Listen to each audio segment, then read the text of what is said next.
The Conspiracy in Crestwood, a tale of greed and justice. It started with a single venomous sentence, spat across my backyard fence on a sunny Saturday afternoon. "You people always make such a mess with your loud barbecues," she sneered, her words dripping with disdain. I was grilling ribs, the air thick with the smoky scent of hickory, when Evelyn Harper, the self-appointed queen of the Crestwood Homeowners Association, launched her first strike. That moment, laced with barely veiled prejudice, was the spark that ignited a firestorm I never saw coming.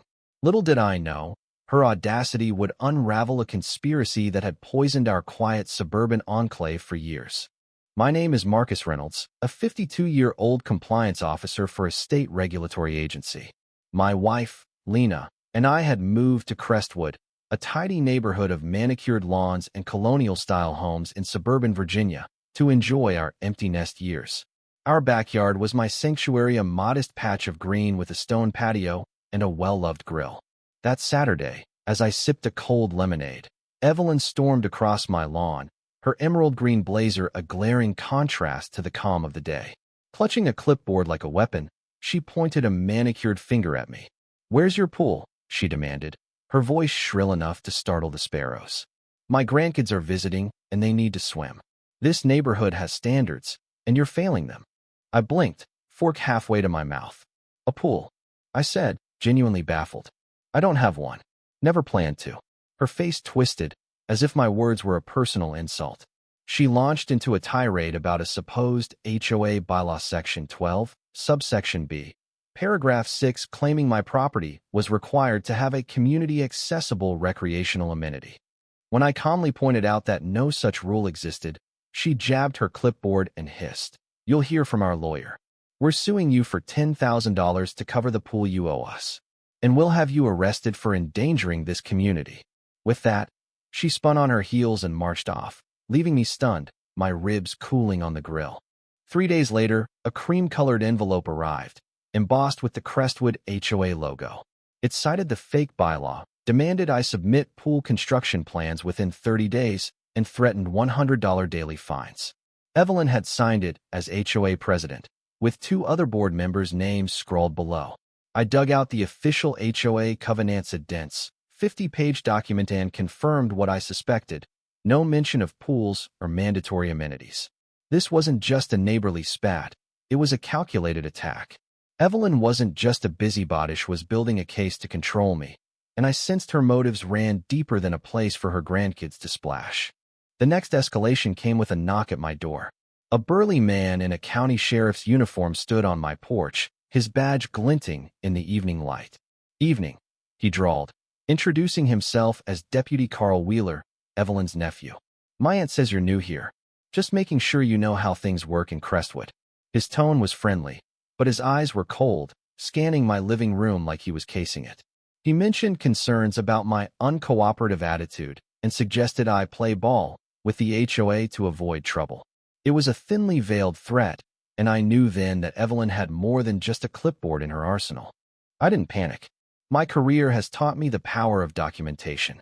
I scanned the HOA letter, noted every detail of Evelyn's backyard tirade, and recorded Carl's visit, including his badge number.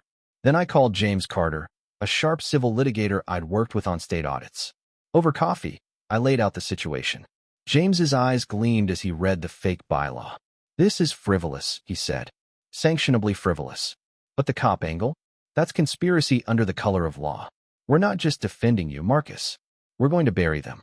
The lawsuit landed a week later, served by a process server who looked embarrassed to hand it over. The Crestwood HOA was suing me for $10,000, claiming I'd breached the covenant by not installing a pool. They even sought an injunction to stop me from altering my backyard. It was absurd, but it was real. Evelyn had found a lawyer either clueless or crooked to file this nonsense. My anger hardened into resolve. This wasn't about a pool. It was about power, prejudice, and something darker I couldn't yet name. James filed a motion to dismiss, attaching the real bylaws and Evelyn's fraudulent letter. But he suspected more. "Nobody risks this much over a pool," he mused. "Is Evelyn the treasurer too?" I checked the HOA records. She was both president and treasurer, a red flag for any auditor. James grinned. Let's file a discovery motion for 10 years of HOA finances. I bet we'll find skeletons. While James prepared the legal salvo, Evelyn waged war on the community front. She held a secret HOA meeting at her house, painting me as a hostile outsider who threatened property values. She circulated a petition demanding my compliance or expulsion, lying to neighbors that I planned to build an eyesore in my yard. Some signed out of fear. Others, like Tom Grayson, a gruff retiree who parked his F-150 menacingly near my driveway, bought her narrative. But a few, like Sarah Mitchell, a soft-spoken former librarian, whispered their doubts. Sarah told me Evelyn had ruled the HOA like a dictator for years, silencing dissent with nitpicky fines and Carl's friendly visits. I took 2 days off work and went to the county records office. As a citizen, I pulled the HOA's filings.